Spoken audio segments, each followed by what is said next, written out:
tell you that Frontline and Munis don't read each other. Well, I understand that, and that's why you have an interface. But usually the interface is so that you don't have to do it manually. That's what the interface. So what are we paying for? And we don't have to do all of it manually, Ms. King. I can't tell you all the ins and outs of it because I don't do that daily. But it transfers information from Frontline into Munis. Okay, thank you. Okay, any other questions? Commissioner Luminette? I've got a question about 6.02, Okay. the financials. 7.02. Am I right? I think 6.02. I'm sorry, gotcha. The student nutrition services, and I'm a big fan of student nutrition services. I think Richland One has the most equitable way of feeding students of any district that I know of in the state. But I noticed that we've got 1.8 million in revenue over expenditures, and I just wanted a little bit of education on how we end up with more money in student nutrition services. I can answer that. We indicated here that the State Department of Education received some federal money that was passed down for COVID emergency funds, and they allocated to the funding to school districts across the state based on certain data they received from us. So a big chunk of that, we said we received $1,055,294, and of course it had to be recorded in this year, in the year that we received it. So that contributed to this significant revenue over expenditures occurring this month.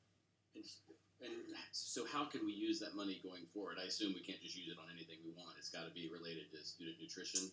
Yes, student nutrition services, they're self-sufficient and they stand alone. So any money that they receive from the state, in addition to what is earned, has to be spent attributed to student nutrition services. All right, and then so I know that there were some, as opposed to last year, this year some of the federal funding would not allow us to spend funds on weekend and not on holidays for meals for families. Does this money have that same limitation, or is this money that we could use for those purposes when we need to? This money you would not be able to use it for that purpose. Yes. All right. Thank you, Chairwoman Harris. Mm-hmm. Any other question? Okay, seeing none, there is a motion before us to approve the consent agenda items as previously stated. So we will call for the vote at this time.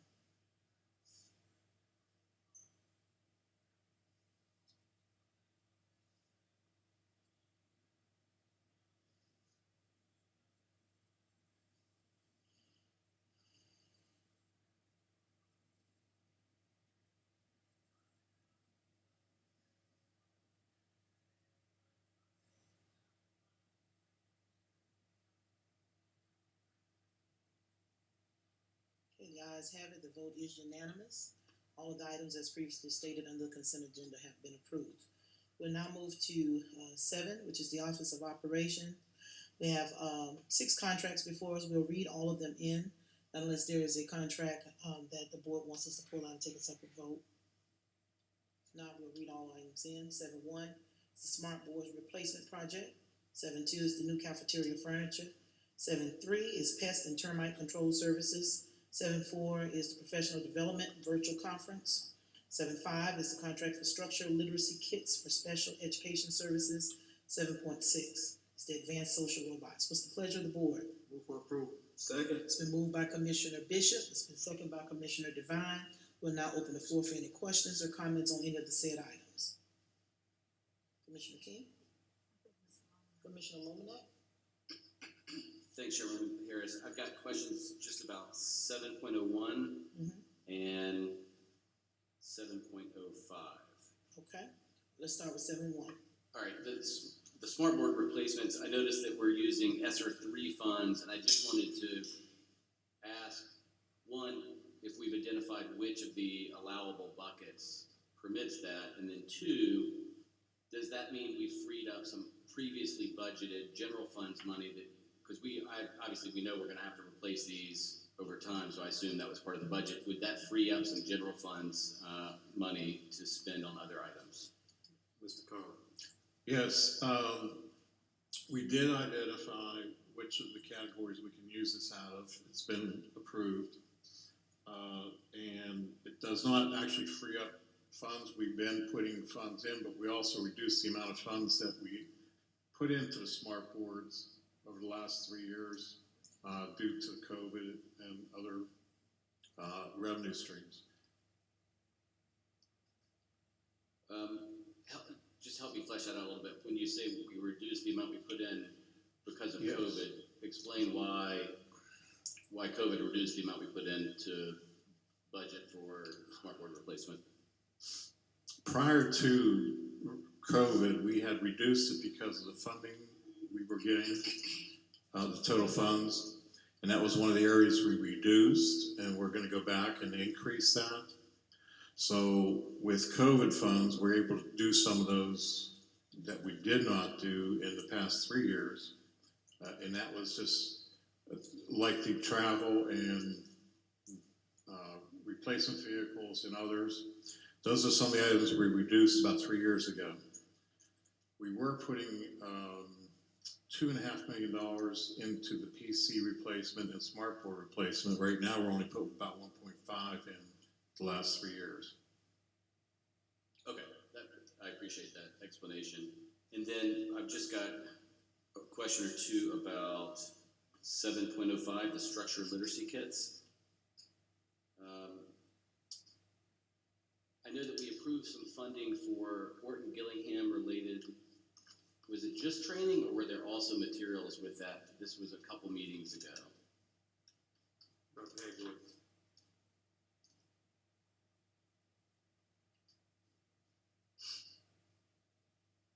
Good evening. You've approved, that was for materials and for training for Orton Gillingham.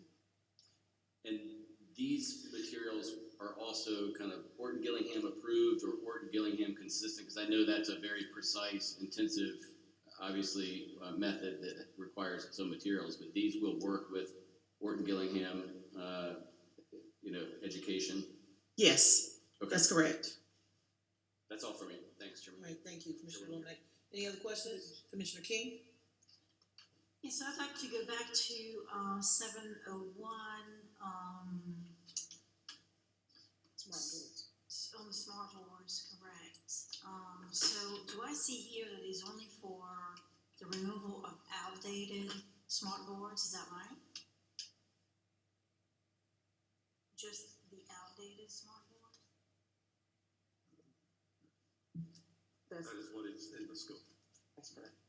It's for the outdated and any that are in disrepair. I'm sorry, repeat, I didn't hear what you said. Any that are outdated or in disrepair that need replaced. Okay, so 2 questions. One is, what do we do with the outdated ones? Or the ones that are broken? Miss Yeah, Dr. Carter. Candace Kovic is coming up. They podium. dispose of those. Good evening, everyone. How are you doing this evening? Good. So the outdated ones and the ones that are not able to be used will be disposed by the vendor. So the vendor will transpose those. They will take those off and dispose of those. Okay, so there's no recycling or any way that we can recoup anything based on recycling? No, ma'am. Okay, and who's the vendor? The vendor is Smarter Systems of Charlotte. Okay, so the vendor the same vendor that we buy those from. Yes, ma'am. Okay, and my second question is, when I looked at the series of schools, it just happens to be at LR, and so there's a pretty wide discrepancy for LR, and so my first thought is, well, gee, are they the one that had the most outdated ones? Why such a discrepancy? So we went through all of the schools based on the number of ones where they were in the replacement cycle. And so we went through all the lists of all the ones on the list for replacement. We did a walkthrough of all the schools. And so we went to the ones that were the ones that needed to be replaced on that cycle. Okay, I would, I mean, you understand my concern, is that, because there's such a discrepancy, have they had more broken and more outdated than other schools? And, Yes, ma'am. okay, let me see. Thanks for that clarification. On 703, the pest and termite control, is that district-wide?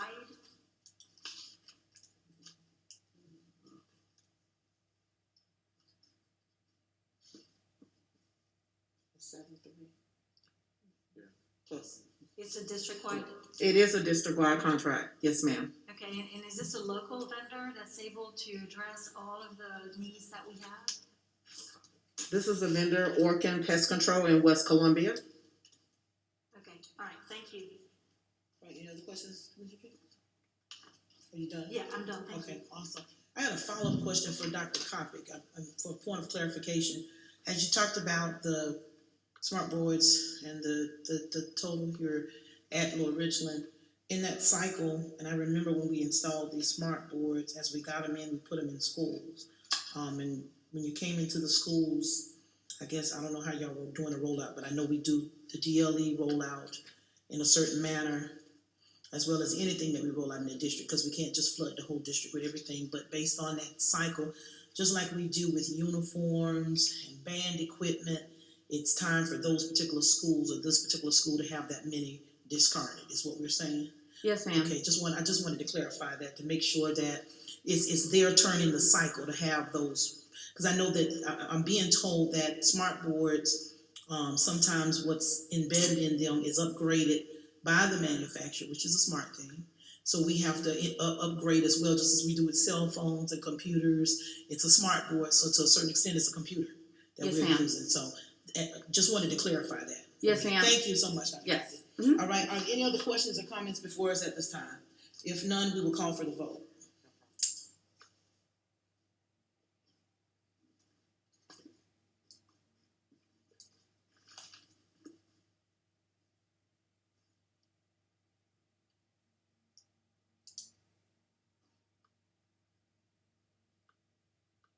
Okay, the vote is unanimous. The vote is 7-0.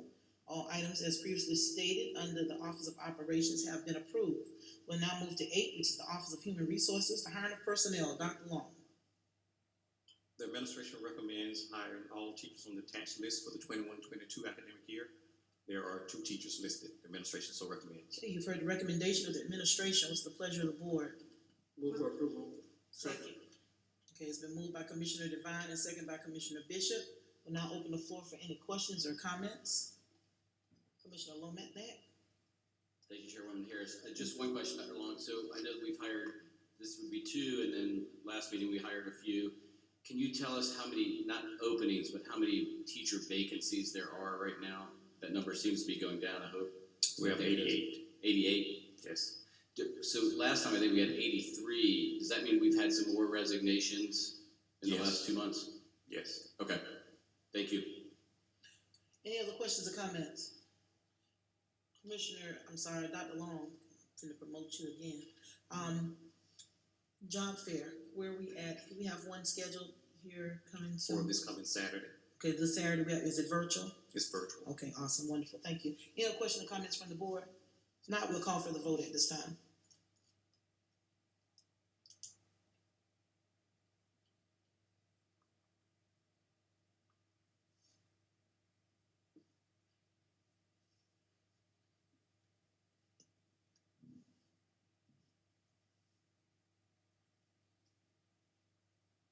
The ayes have it, the vote is unanimous. All items as previously stated under the Office of hiring of personnel has been approved. We'll now move to 9, which is the Office of the Board. This is where board members can speak on agenda, non-agenda items, other than doing our chat with the chair and some of the other events that we're engaged in. I want to get started first by giving a few updates, and we'll have Commissioner Devine come with our legislative updates on the tail end of this. Our board retreat, we're looking at March. This is that quarterly review that we do with the superintendent as it relates to his goals. Any other additional asks of the board to be on the agenda, we ask that you email that request to Eva and copy myself.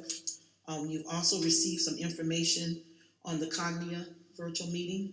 We ask that you do follow suit with being on that Zoom meeting. That is very important. Also coming up after we get past our reaccreditation process, we will begin to work on our redistricting efforts. This is not rezoning of schools.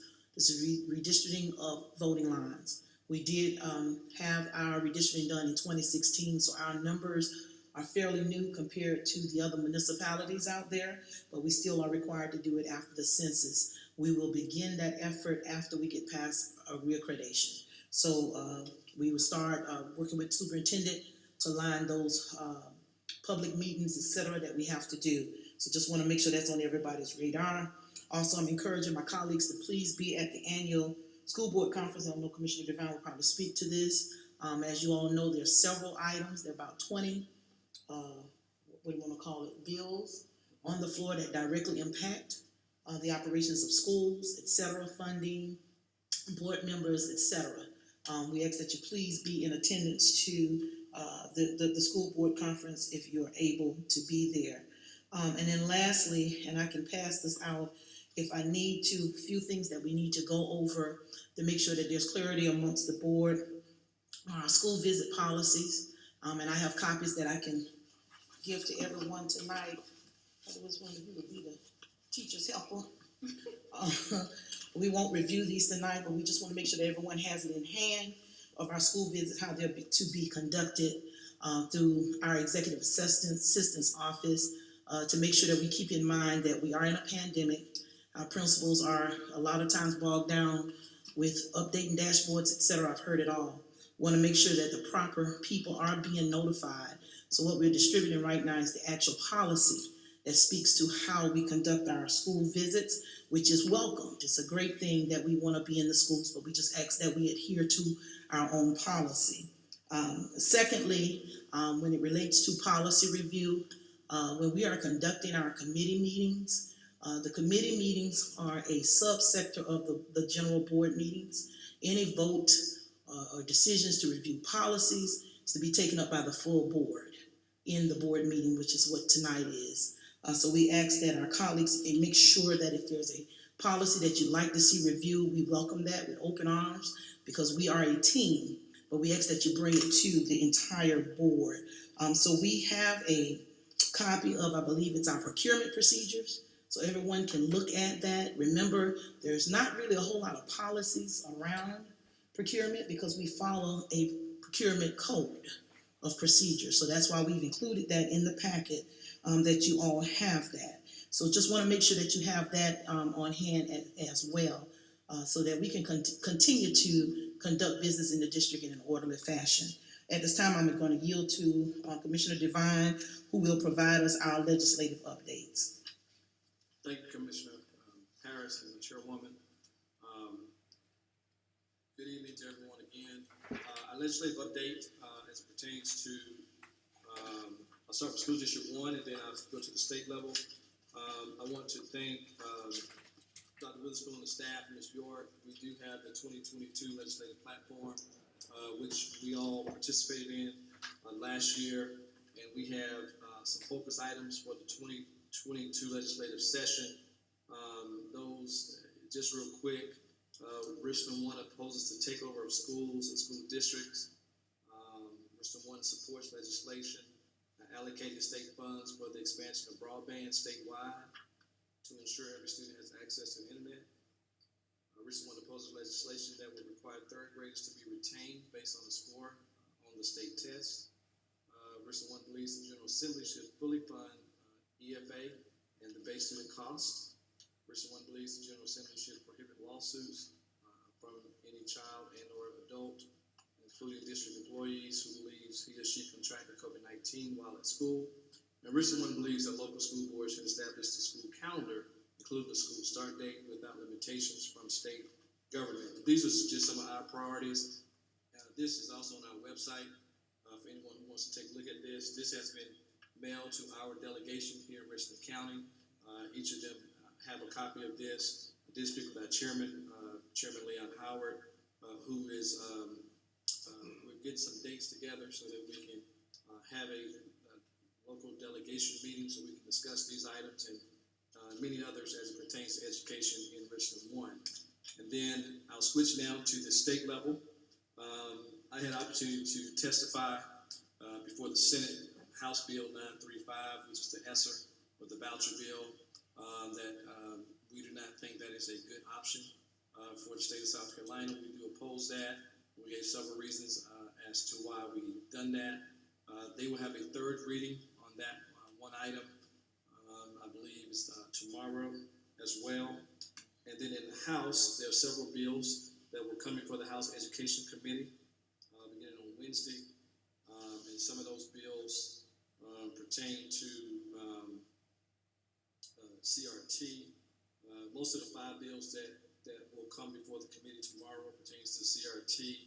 And I quote that State Superintendent Molly Spearman has publicly stated that CRT is not a part of the state social studies or history curriculum standards and are not taught in South Carolina schools, end quote. And so I do want to make that known that CRT is not taught in the state of South Carolina or is a part of the curriculum standards.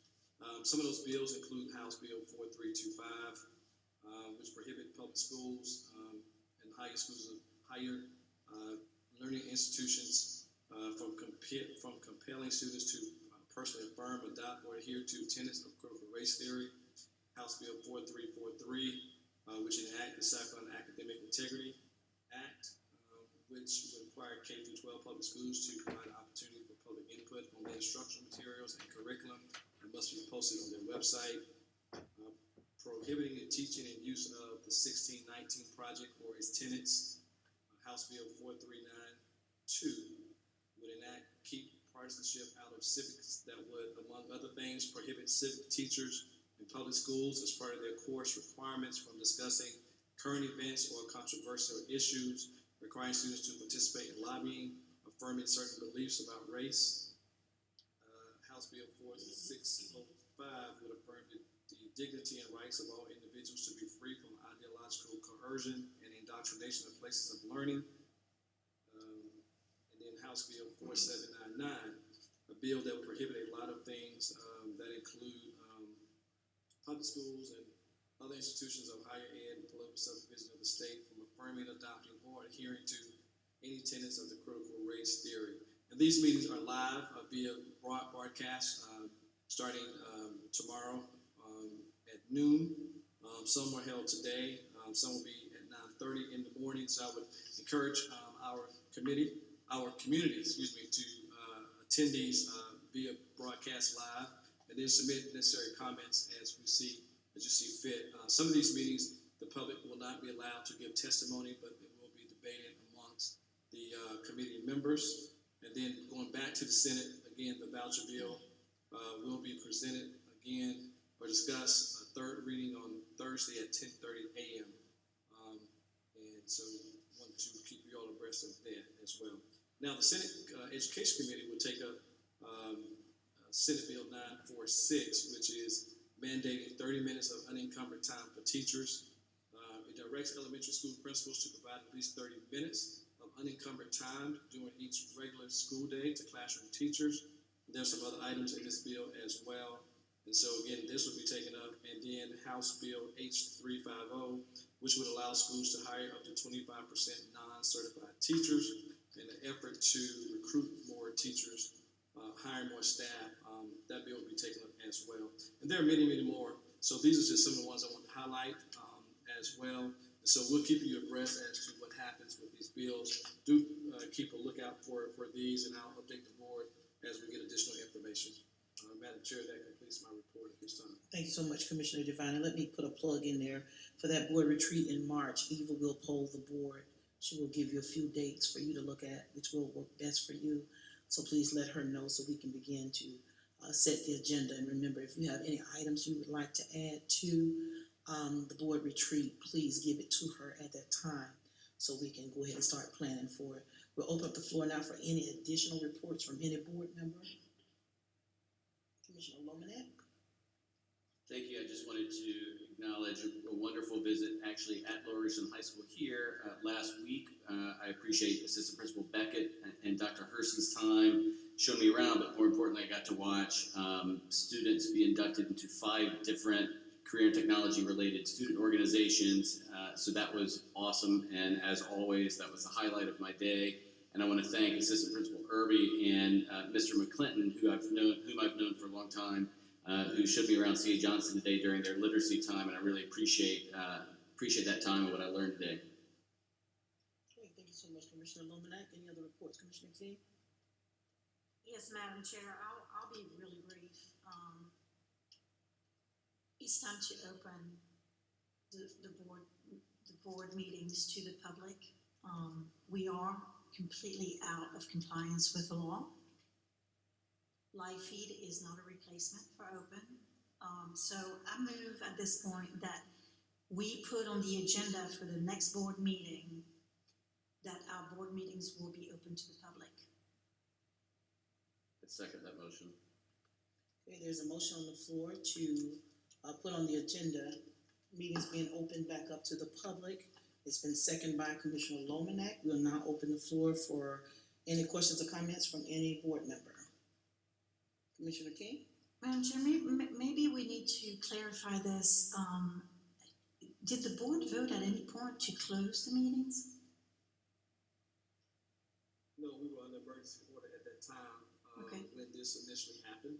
And so we've been working under those pretenses at this time. Right, and so as soon as the state of emergency was lifted was the time that we needed to open back up, right? So does this even require a vote?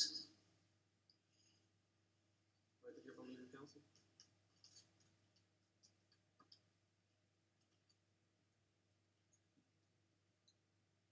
While the meetings were voted to be closed, the board, I would need to go back and look at what happened at that time, but there was discussion and a vote in terms of how the meetings would be held, and I'll be glad to bring that back at the next meeting. She is correct. I do remember that because we had to change some policies based off what we got from SCSB at the time. Right. That was in March. And then the very next meeting, we did change some policies. And so I don't have those in front of me, but we can take a look at that. But yeah, we did vote to change the policy, which in turn changed the meeting setting. So, Well, but that did, okay, but the changing the policies was in reaction to the state of emergency under which we are not anymore. So I really question even the need to vote to reopen the meetings. But at this point, it's way past time that meetings be open. Let us allow Attorney Williams to come back to us, but I do have a question. I guess, Ms. King, you can help me with this one. When you say that we are violating the law, what law are we violating? Because the law says the school district is to provide access to the meeting, which we are doing virtual, and their ability to communicate to us. The board meeting of commissioners is a meeting of 7 duly elected folk where we discuss the business of the district and our responsibility to the public. And this is not to shy away to our responsibilities. Truth be told, yes, I would love to have everyone present, but there are a lot of things that I think we have to consider. The safety, health, well-being. I think the General Assembly right now is not open to the public. The gallery is not. So I need to understand because sometimes when we say violating the law, that's kind of harsh. So I need to understand what law we're violating, because the law says that the board meeting is the meeting of the board conducting the business of the school district on behalf of the constituents, the community. And we're responsible for providing them access. We are virtual, we are live stream, which was something we never did. But we went live stream so our communities could see these meetings in real time versus going back to pulling them up and retrieving them off the website. We also have in place a way for them to communicate with us. Ms. York tonight read in comments that were provided from the community. So I want to understand what law we're breaking and take me to where it's in law so we'll know, because if we're breaking the law, no, we don't want to break the law. But I think before we say we're breaking the law, let's look at the law and let's clarify whether or not we're breaking the law. The law tells us to provide access. That's almost like educating a child. You know, the law doesn't say it has to be face-to-face. It says we have to educate the child. That's the law. So if a child is in a discipline matter, and I know this is something totally different, but again, it's law. It says that the district is responsible for educating the child, just as the Board of Commissioners, as a duly elected body, is responsible for conducting the business of the school district and providing access. So the key word is access. So, you know, what law are we violating? So we'll all know so we can get this on track if we're breaking the law. And I'll be glad to answer that question. Okay. It's the law of open meetings, and providing electronic is not a substitute for opening the meetings to the public in person. That's So what can the law is. you email that to us so we'll all have it? It's called the law of open meetings. Well, the open meetings, what governs governmental agencies are open meetings, and open meetings doesn't mean live feed. It means physical presence. Okay, I think open meetings is probably limited to interpretation when it comes to open meetings. We're not. That's one of the reasons why FOIA, you know, the thing that you all love to talk about. That's why we don't conduct votes in secret. We have to conduct the votes in public, where the public can see openly. Right now, this is an open meeting, even though the only individuals in the audience are staff, Dr. Witherspoon staff, and IT folk that are streaming this for us tonight. So the meeting tonight, Attorney Williams, you correct me if I'm wrong. Is this not an open meeting? Is this, you're the lawyer on staff, so is this not an open meeting? It's an open meeting. It's open because what we're doing is in real time, and the public has access to it. We're not having a secret meeting back in the closet. It's an open meeting. But the law, what the law requires of us is to provide access. And you know, I'm not going to be on the soapbox about this, because at the end of the day, yes, we want to open back up, but we got a variant out here right now that has impacted everybody in this room and beyond. A lot of people sick. We have to take into consideration that those individuals sitting out there in that audience, along with the superintendent and his staff, are in school buildings. Start tomorrow. So one of us can be positive in here. So sometimes the smaller the number kind of helps lower the spread, Aaron. You know, so I want to put that out there for what it's worth. I don't think that the board is trying to do anything wrong in keeping us like this, because in that case, then we need to open up everything. We need to go back to face-to-face chat with the chairs. We need to go back face-to-face committee meetings. You all are sitting and taking committee meetings virtually, and I don't hear anybody squawking about, well, we need to come back to the building and have committees. So if we're going to open, we need to open everything. But is that a wise decision right now? Do we still need to be cautious and careful, as they're saying we'll come off this peak in February? So is it safe for us to play it smart? Richland won, and I don't knock any district, but one thing we've done well is kept our numbers down. There are districts that have had to go virtual. I've talked to folk where major outbreaks in schools, and I really believe our mandate mask really had a lot to do with why our numbers are as low as they are. And we still want to be careful. We still want to be cautious, but we still want to make sure that the public has access to the meetings. And I believe we've done a good job of that. I think we still need to be careful and cautious, because there are districts out there that are saying they should have done what we did, because they're spread. They've lost faculty that left meetings and got sick. We buried 2 board members in the state of South Carolina. 2. In the same district. And I don't want to tell you the story behind it. Commissioner Devine knows it. That's why we still have to be a little cautious right now. And hopefully Omicron is the last of this, prayerfully. But it's a risk right now, guys, that we are all taking. Our children, the faculty, staff, I don't want any parent to come to a board meeting and get sick. So, we can continue to discuss it and deliberate, and I'll yield at this time for any other comments. I think Commissioner Bishop, you had your hand up. No, You you recognize. stated, some of the same thoughts, so I won't repeat them. But if I recall, it was a suspension, that we voted on, Mhm. right? Okay. When Chairman Devine was chairman, that's what we voted on, it was a suspension Mhm. of our own policy. Right. So when a colleague said the law, I'm interested, which one did we really abide by from the beginning? Because we went according to our own policy to suspend. I'm interested to hear what comes from this discussion, so that, as you stated, we don't want to do anything illegally. And if it was, have we been doing it since we suspended our own policy?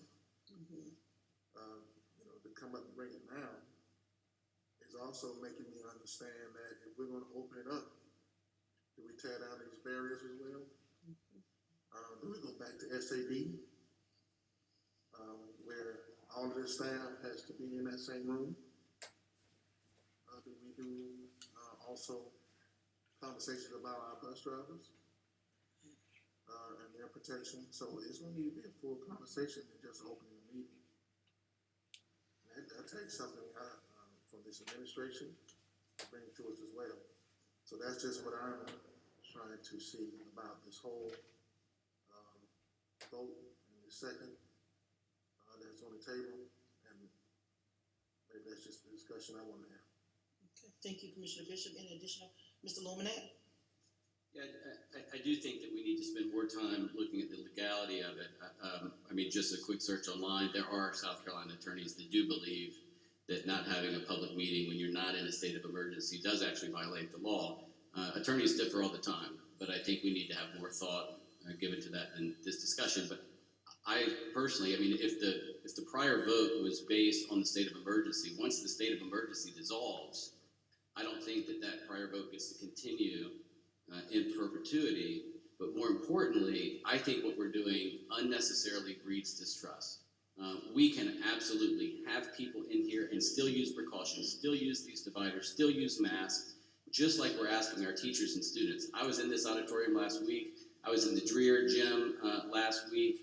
I see teachers and students going on field trips, and they're still using precautions, and I'm glad they are. We can use those same precautions. Just having the public come in doesn't mean we ignore masking or that we ignore dividers. We can still have people come in. We can limit the numbers based on physical distancing. Frankly, these auditoriums are pretty large. I am troubled, as some teachers have pointed out to me, that we aren't willing to do what we've been asking of them in terms of having adults or kids in their classrooms and field trips and sporting events. I think we can do it safely, and I think this is an unnecessary self-inflicted wound when people want to come and we're not allowing them to do it. I think it's an easy thing. I think live streaming is awesome. I think it's worked for the most part since I've been a member.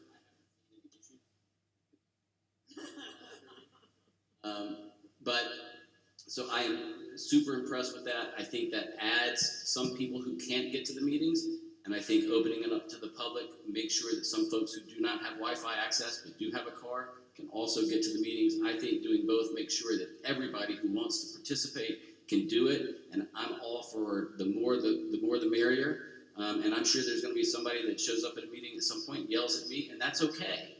But I think that we need to allow folks to come. Thank you.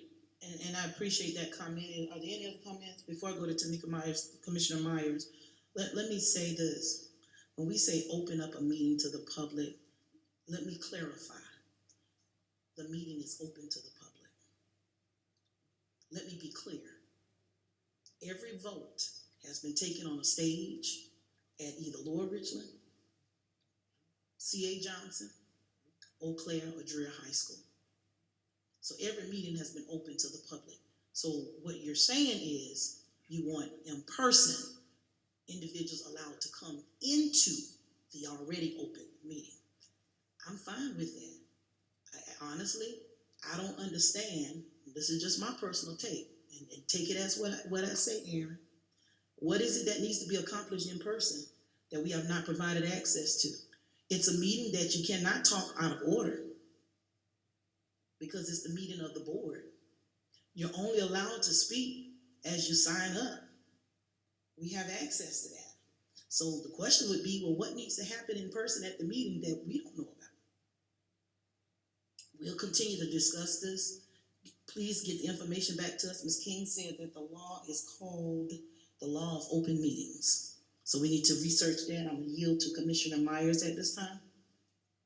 I just, excuse me, I just wanna also add, if we gonna have this meeting open to the public, guys, we gotta look at the whole bigger pictures, because we got a lot of parents that would like to come back in the classrooms, so we need to think the whole process through. So when you open the doors halfway, you need to think the whole complete process through, not just benefiting this meeting. We gotta think about the full process from which you want. Okay, thank you, Commissioner Myers. Commissioner Clyburn, before Commissioner Clyburn, Dr. Witherspoon and I was on a Zoom, and I wanna share this to those that are listening and to my colleagues. Commissioner Devine, there are policies that prohibit certain things in the school district. And then there's science. And the school district is stuck in the middle. We have to adhere to what the science tells us. We have to adhere to what the policy tells us. For instance, I have parents saying, y'all need to go virtual. I said, hey, have you heard of H1-103?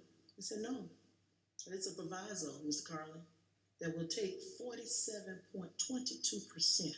See, I study my stuff, of our base student costs. That's almost 50% of our funding away.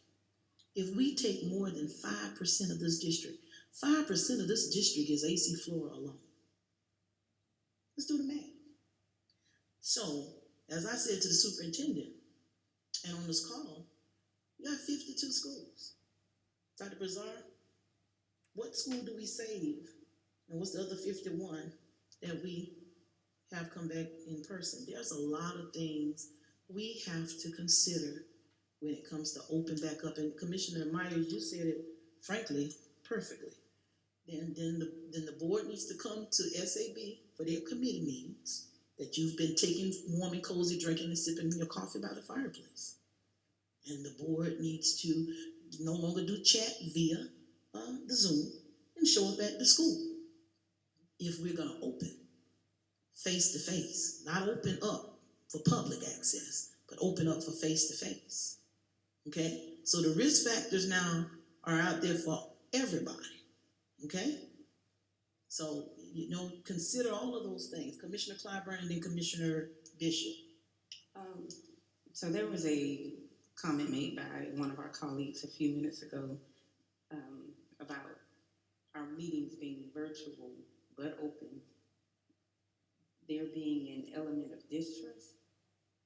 I'm baffled by that, because I'm wondering, we have everything is exposed here. We have clear partitions. What exactly would be something that we're hiding? Are we passing notes and, do we have some invisible, shields or something going on? I just don't understand what's to be distrustful about what we're doing. We're on open mics, everything can be heard and seen. So I'm a little baffled by that and concerned about, what the true intentions of, this attempt is. I think we'll be making the right decision, the safe decision, at the right time. And I'm not saying either way, what's going to happen in the future, in the near future, possibly, but I just think we just need to be a little careful and a little more, cognizant of the words that we choose. Thank you. Thank you, Commissioner Clyburn. Commissioner Bishop. Very, very brief. Commissioner Lomax said something about the position to the extreme that, we should be to do everything that our teachers are doing. The other side of that extreme is our teachers should be doing what we're doing, our coaches,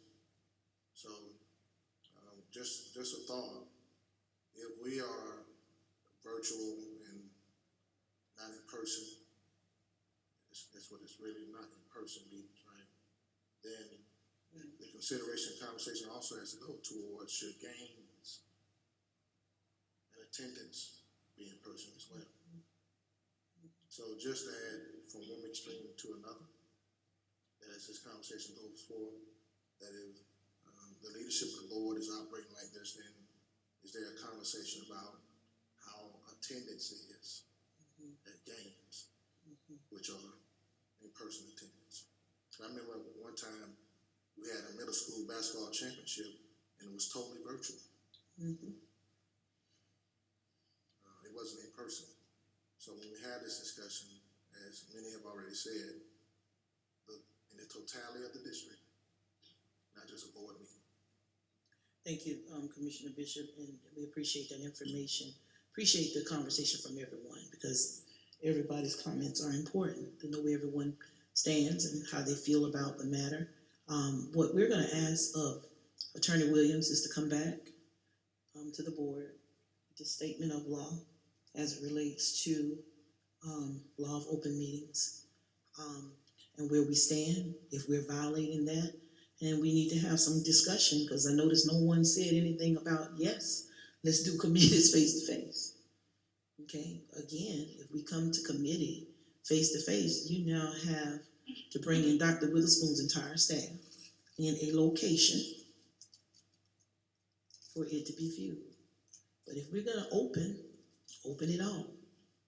We're not gonna pick and choose, because like I said, you know, as I sit in this meeting, it's an orderly conducted meeting.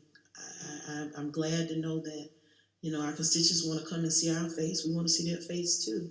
But again, it's orderly. It's not with the outrage and et cetera, as Commissioner Lomanak alluded to, that, you know, they might wanna come and yell at you, but they're not supposed to come and yell at you, because that doesn't happen in board meetings, not in Richland One's board meetings, that is. We need to make sure that we are following the law, as Commissioner King has stated in her request. So we'll go back to the vote, if there's no further discussion. I've got two hands. All right, and by the way, all school districts in South Carolina are not back in person. I'm gonna clarify that. Commissioner Lomanak and then Commissioner Devine. I just want to clarify, the person I was thinking of when I was talking is an older woman who does not have internet access, and she has things she would like to say to us. Now, I could tell her to go figure out a cell phone and figure out how to email a statement or go use somebody else's Wi-Fi access, but I didn't feel comfortable telling her that's what she needed to do. And so, from her perspective, she isn't able to speak to us in the way that she wants. Now, we can tell her that her way is not the way we want to do it, but that's fine if that's what we want to tell her. But that's what I'm talking about when I say breeds distrust, because from her perspective, we are shutting her out of her ability to come speak to us, because that's the way she knows how to do it. So that's what I was talking about. You really have me baffled now, Commissioner Lomanak, because we have cell phones, we have office numbers, we have email, and anyone that has wanted to get a hold of this board, trust me, has gotten a hold of this board. So you're saying she needs to come to the school board meeting to talk to us, is what you're saying? For public comment, the only way to submit it is if you've got internet access. We know plenty of people some people don't have internet access because they can't afford it. Some people don't have it because they don't have internet access. Right. She's also elderly. Right. She does not have a way, at least it's easy enough for her to use, to send us a public comment to be read. She wants to come say it. I just think that she should be allowed to come say it at this point. I wouldn't have said this, you know, when we were in the midst But she has access now, because if she's reached out to you that much, find out from her what she needs. See, we serve a part here too, so if she's talked to you that much to say, I got something I need to say, you're a part of this board. Well, yeah, and I met her in person at a community meeting, but so, you know, I don't have her contact information, but this is what she told me. I don't have any reason to distrust her. Right. But again, that's what I'm talking about, though. Are we going to tell? I mean, do we really think that there aren't people that don't want to come to these meetings because they want to stand up and talk to us in person rather than have somebody else read it? Mm-hmm. We realize we've talked all the time about all the families that don't have access to the internet. That was one of our complaints about e-learning. Mm-hmm. And I agreed. I did not think that we should be able to just switch to virtual learning in a week or a month, because we've got thousands of families that literally do not have access to the internet, no matter how much money they have. Right. So so I do want to be careful about that. I mean, there are people who want to speak, and we can judge them for wanting to speak versus emailing it in all we want, but they are our constituents. Right. And if they want to speak and we can have them come here safely and do it, and I think we can, then I think we should do everything we can to make sure that happens. And I hear you loud and clear, but remember too, we do have the phone. Dr. Witherspoon, do we need to set up a hotline for those individuals that don't have access to the computer that they can leave their comments? I know we have them. Is that something we can look into if we're gonna continue this? Because I would say, I got you, Commissioner Bishop. I would say that, you know, we definitely, Mr. Lomanak, to your point, we don't wanna shut out anyone with their comments. Let me be real clear, and you bring up a good point. Everyone does not have internet access. So should the hotline have been something we looked at from the beginning as well, to retrieve comments from our constituents? So thank you for sharing that. Commissioner Bishop? Yeah, Commissioner Lomanak, I can give some sensitivity to the story, and I'm pretty sure case by case basis is many of those stories. But to the other extreme, let me give you one other story that is part of this whole conversation. Now we're dealing with a mask mandate, which we think that all students, all staff must wear masks. Forgive me for taking mine off, just make my point clear. But there's one parent who's adamant about not wearing masks. And I think I see your defense attorney skill set coming out, and I know you got a comment coming because you took your mask off. I jokingly say that across the table. But I don't want to get into a slippery slope of subjective content on this table. The objective is to allow us to let the vote and the discussion be what it is, and we follow the objective conversation from the administration. When they bring stuff, we exercise our thought and critical nature towards what's being presented. And I think that's where we are, because we're going down a slippery slope. We're going to probably go case by case base about the opinion of in-person, mass, you know, this, that, and other, from one extreme to another. But I believe that we're going to have to allow the administration to do what they have always done. Bring us the science, bring us not the subjective comments, because we're going to bring opinions all from our different communities, all from our different constituents. Let this administration bring something to this board. If we vote to suspend, then I think we're back at the table to this board about what we should do to move forward. That's my opinion. Sounds good, Commissioner Bishop. Any other comments before we go back to the original motion? Okay, Commissioner King and then Commissioner Clyburn. It must have been several weeks ago. I did call our superintendent and express to him my concerns about this. And I was very pleasantly pleased, and I believe that Dr. Witherspoon, you told me on the phone that you were, was it agnostic, meaning that you were neutral, that you could put in place, of course, that you didn't have any objections, and that, of course, protocols would be in place, just like they're in place in open meetings and in classroom, etc. But I really appreciated that, and so it's just time. With, of course, the protocols. No one is saying that the protocols don't have to be followed, of course. But and that's it. Okay. All right. Commissioner Clyburn. So maybe this would be an IT question or communications. Oh, Miss York. Sorry, communications question. Our Richland One channel. I understand that we currently have a way for it to be viewed at some point. Our meetings, our board meetings. Is that correct? Commissioner Clyburn, did you say on the Spectrum cable channel? Yes. Yes. Okay. Sorry, it's a lady. Okay. But yeah, on the Richland One channel, so our meetings can be viewed. Is there maybe some possibility in the future where our meetings can be aired, you know, at some point live, or is that in our capability or in the realm of possibilities? No? I don't know about live on the cable channel. Okay. You know, obviously we have them live streamed on our website. Right. We would have to look at whether live on the Spectrum cable channel is a possibility. Okay.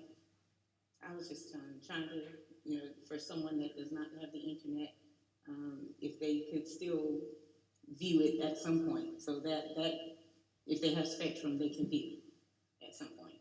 Yeah, they can view the recorded version now. The recorded version. Yes. Okay.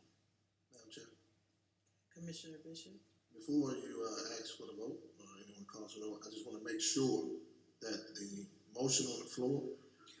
Right, I'm Yes, gonna, can I'm you gonna repeat actually that? have Commissioner King restate the motion, cause of course, the debate and discussion has been pretty lengthy. So I will ask her to restate the request in just a second. Wanna make sure that there are no other questions or comments from any board member. I may have one more question after the motion has been stated. Sir, I may have one more question Question? after the Okay. discussion and the motion is stated. and let me just clarify this before Ms. King speaks. So one of my colleagues talked about self-inflicted wounds. A discussion about making safe decisions is never a self-inflicted wound. It is the responsibility of this board to sit and have debate and discussions on a matter, such as we've done, to make sure we get the points and views from everybody at the table.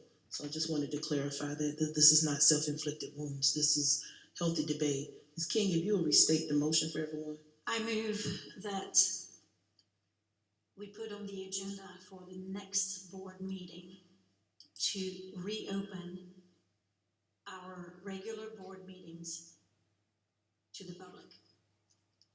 Okay, and it's been seconded already by Commissioner Lomanak. So Commissioner Bishop, do you have a question? That's what the confusion is for me. It's saying open to the public and We are open, so you would want to say in person, is what you're saying. So we need to restate your I think that, Or I'm just trying to do get we want to clarity go ahead and from take her. up the vote as she stated? It's been second as she stated it. Yes, right. So we need to vote on that, and if there's a second motion or whatnot from someone, you can do that at that time, or you can amend this motion, it's up to you. But we can go ahead and take up this matter if there's no further debate or discussion. What's the, to put on the agenda?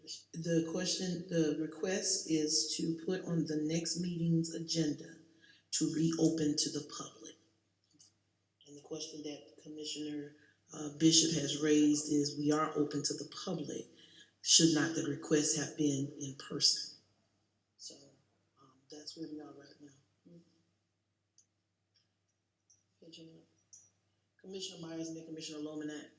Quick question, we just wanna add it to the agenda so we be able to talk about the topic, or we added it to the agenda as if it's open to the public? I think I have a Right. misunderstanding about the motion. Right. So, And I think that's why Commissioner Bishop asked her to restate the motion so that he knows how he needs to vote. Because the request is that on the next agenda, we vote to open to the public. we added it to the agenda, or we? No, we're not adding it, we're taking a vote, and if it's unanimous, then we will add it to the agenda to vote on reopening to the public. But the point that Commissioner Bishop is making is that we're already open to the public, so should she have said it differently, but because it's already been motion and second as is, we will go forth as is. At the same time, we've also asked for legal information from the attorney that we would need to get if we wanna make this vote based on law. So, Commissioner Lomanak. I would ask Ms. Williams, the phrase open to the public is a legal phrase that I think means people are in here. Accessible to the public is what we are providing. And I'm not trying to split hairs, but we are being precise about that. So when you look at the laws and open, even ones that have live streamed, they have said that is not open to the public, but it was legal because of the state of emergency. They were accessible to the public. So I just want to make sure that I think Commissioner King's initial motion is actually correct, but I would defer to Ms. Williams if she says that open to the public doesn't mean people can come in. I think that's what the law says, and accessible to the public is what we provided during the state of emergency. But I don't think that's where we're at, Commissioner Lomack. I think accessible, it goes back to what we've said originally. The public has access right now.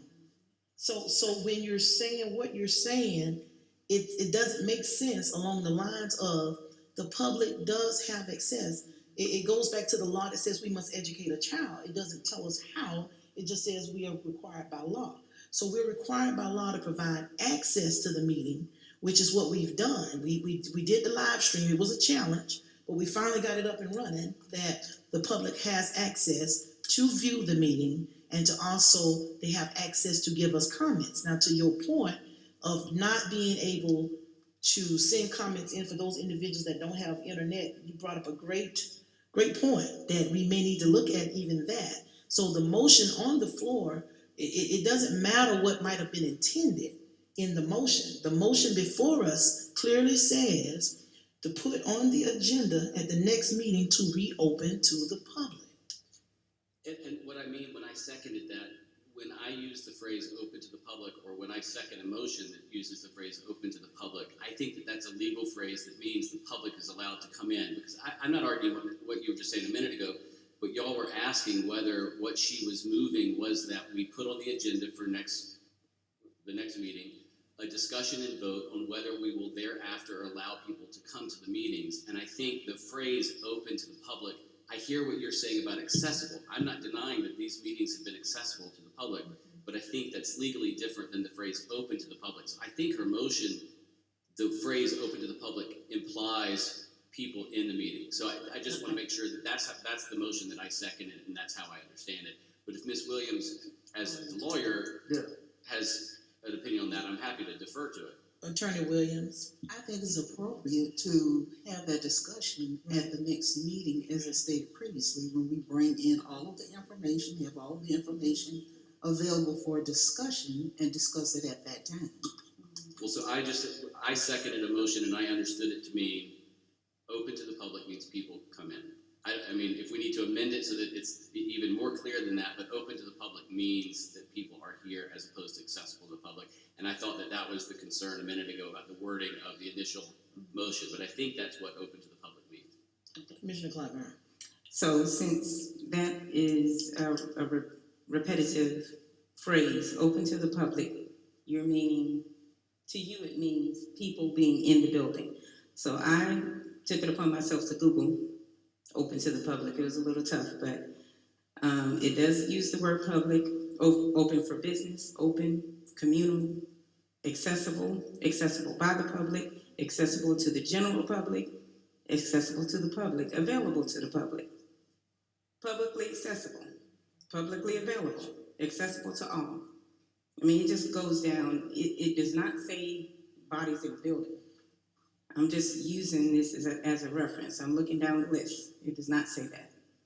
So open to the public. I understand what you're saying, but I do not see physical bodies in a building. Thank you. Okay. Thank you. That's not my legal interpretation because I'm not a lawyer. But. Thank you, Commissioner Clyburn. Commissioner Devine. Thank you, Madam Chair.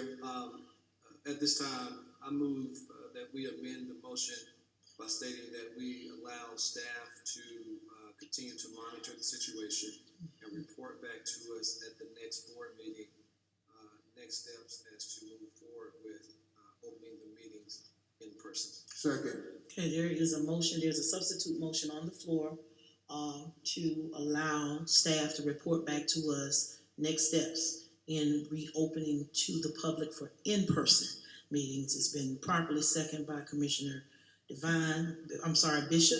We'll open the floor at this time for any questions or discussions on the second substitute motion. Commissioner Myers.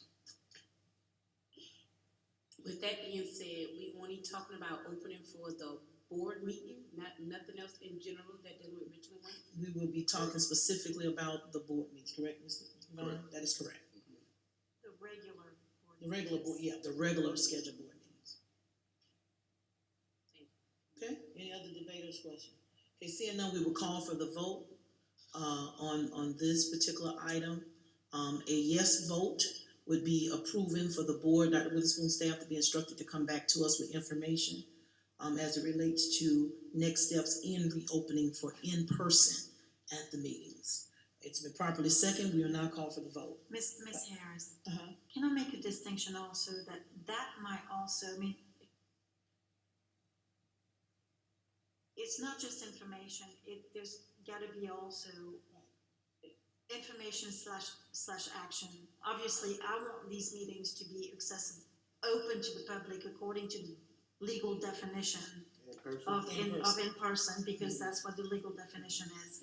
Or at least that's my understanding, but you know, I wanted by next meeting, I don't think there's anything that prevents us from doing it with, of course, the appropriate protocols that we've talked. So, you know, I guess what we're talking about is that the next meeting is gonna be closed, or open according to your definition, but close to mine, but defer another meeting, but if that's what the majority votes for, I'm asking for information slash action, please. Okay, all right, that's a good request. sorry. Commissioner Bishop? Within this presentation, it will be legal Right, definitions. legal correct? definition, all of that be brought back to the board. Just making sure, because. So when it says information, it's all of that.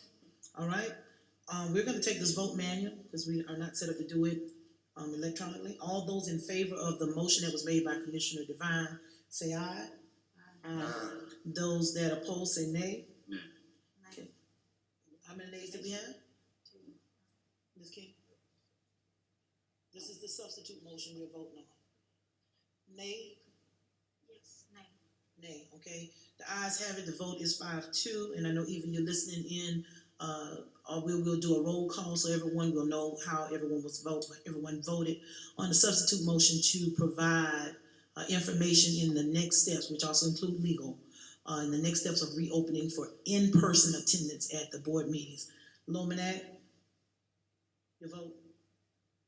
I'm doing this for Eva because she's recording On Mr. Devine's. I voted on nay. Devine's motion. Yeah, I voted nay, I'm sorry.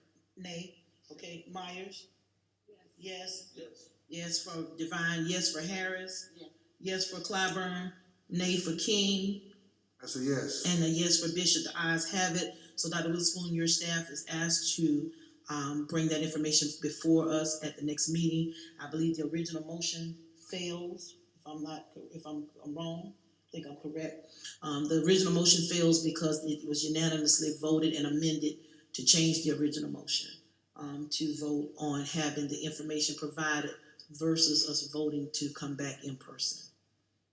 I'm stating that correctly. Parliamentarian, correct me if I'm wrong. Not unanimous, majority. Majority, okay.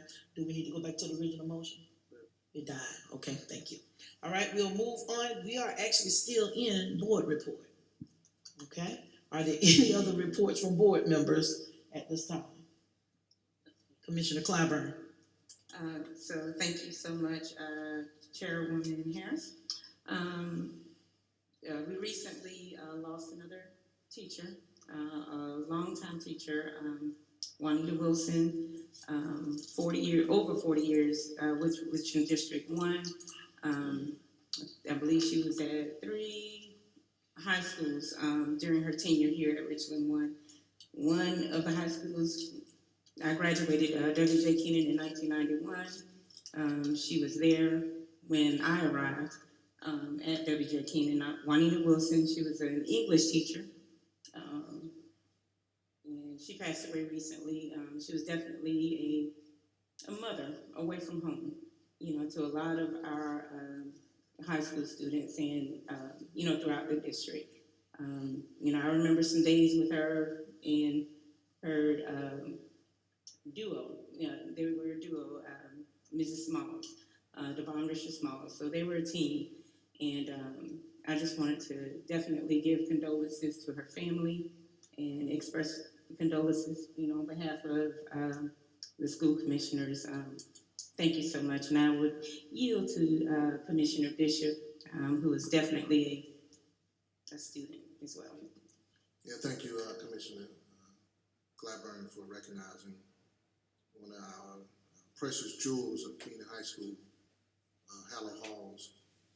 Ms. Juanita Wilson gave almost almost 49 years to public education. A graduate of Booker T. Washington, went to Allen University, stayed in this community to make sure students like myself and Angela Clyburn become a return on investment. So on Thursday, we will celebrate our life as a community and a family of students who has surrounded her only daughter as thousands and thousands of siblings. To Ms. Juanita Wilson and her family, we appreciate you as a district. We appreciate you as an alumni base of Keenan High School. I appreciate you just being a mother. Thank you, Madam Chair. Thank you, Commissioner Bishop, and we certainly extend our condolences to the family and to all of our schools that were impacted by her death. It's something special about those lifelong teachers that have been with us, have raised us, and now helping to raise our children. So we certainly extend our condolences, and we know that you, along with Vice Chairwoman Clyburn, will represent us on Thursday at that homegoing celebration on behalf of the board. So we thank you in advance for that. If there are no other board reports, Commissioner Devine. Thank you, Chairwoman Harris. Just wanted to say thank you to Dr. Witherspoon, to your staff. We talked about this at our last meeting regarding the publication. I did hear from several constituents who appreciate us sending this out, Ms. York. Thank you to your team for putting this out. Just a mid-year edition, spotlight one publication of the school district. Talks about the many things that are happening within the district. So one of 3 publications that we send out annually to our Richland One family and to local businesses as well. And so we just want to say thank you for this, and please read it. And thank you for having this printed. Thank you.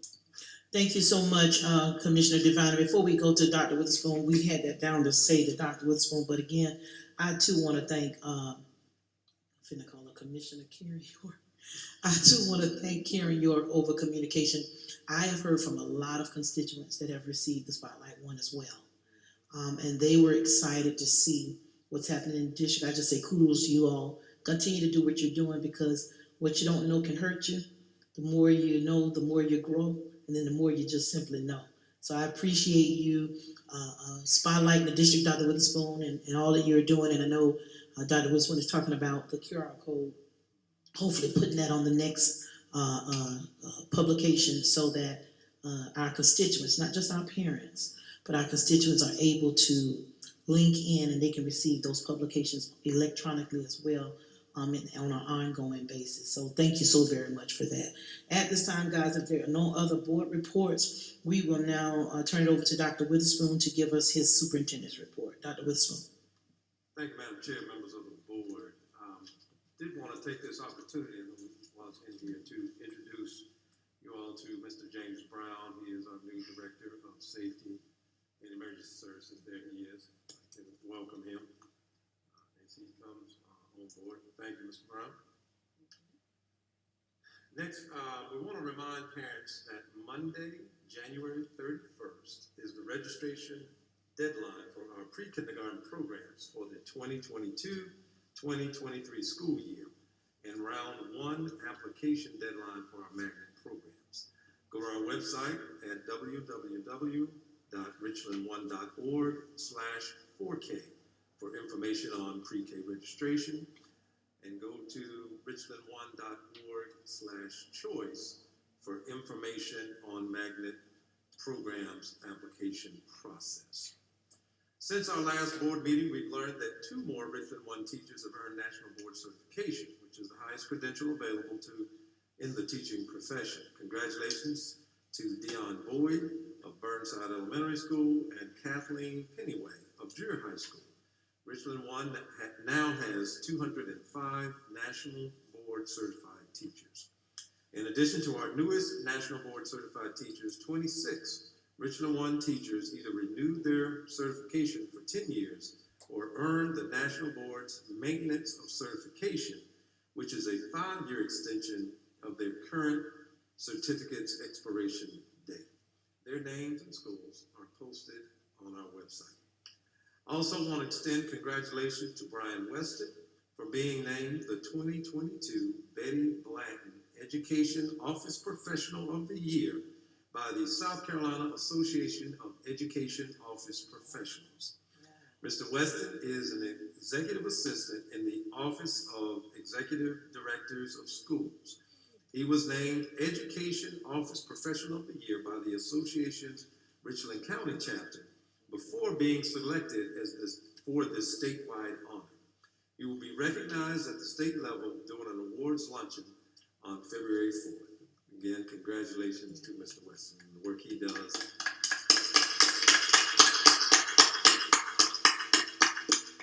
On Friday, January 28th, the Columbia High School Gymnasium will be named and dedicated in honor of Coach Bobby Young, who served as the school's head girls varsity basketball coach for 38 years.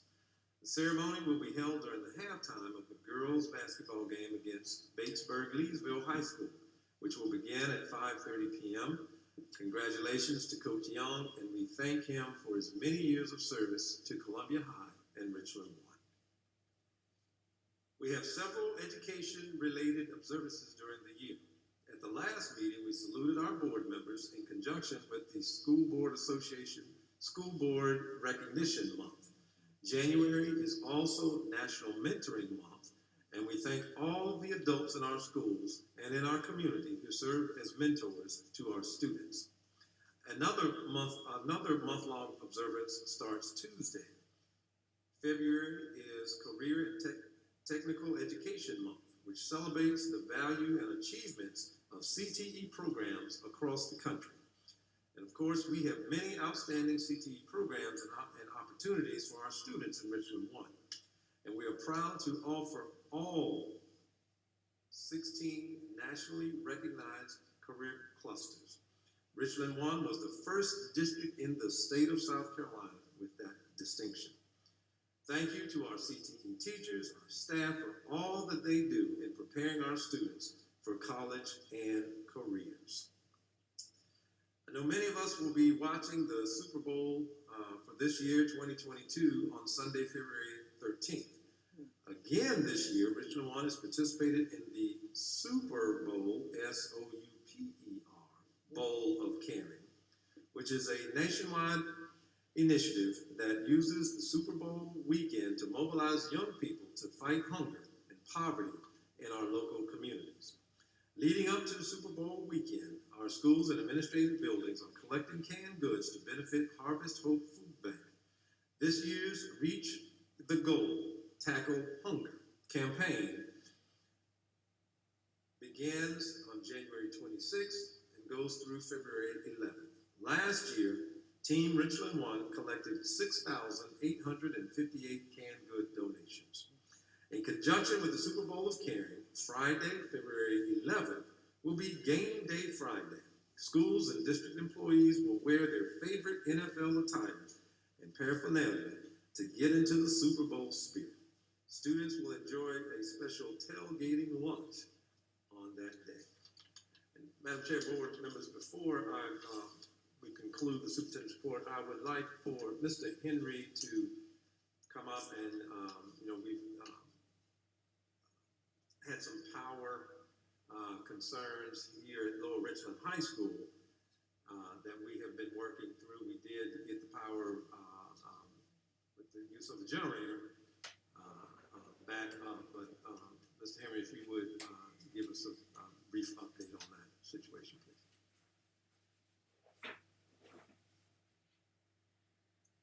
Good evening, Madam Chair, Board of Commissioners, Dr. Witherspoon. I'd be glad to. As everyone is aware, last Tuesday, Wednesday, we had partial power outages at Lower Richland High School, mostly affecting two of the major buildings here on campus, the H building and the J building. After further investigation, we found that the underground circuits feeding from the Dominion Power coming in to those buildings on campus had failed. That's a major deal because of the length of the wire there, the number of circuits. We also saw that we had some water intrusion into those electrical areas. So we have done some preliminary work there. We are presently working with Facility Services to bring in some experts in that area before we attempt to do repairs to make sure we don't have this happen again in the future. So we are presently on a skid-mounted tractor-trailer portable generator, which is parked out near the cafeteria at this time, and we will continue to service that generator until we have the systems replaced.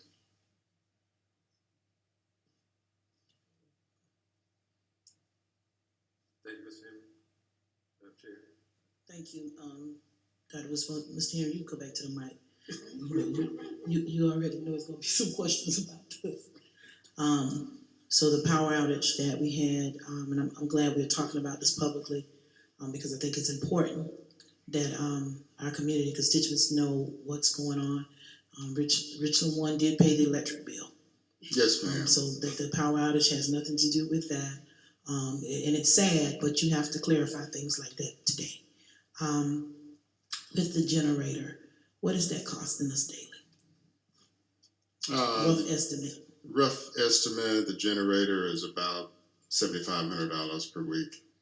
Okay, and does that include the diesel? Is running off of diesel, correct? Diesel fuel, yes, ma'am. That would add another $2,000-$2,500. So about 10 grand. Yes, ma'am. Okay, here is my question to you, and I know that you are a product of this community as well as I am. We know the school very well. The concern that I have, and I've shared with Dr. Witherspoon, I'll share with my colleagues, is the school is 90-something years old. Portions of it is a little newer. H building, which happens to be an old building that we had, that we kind of refurbished.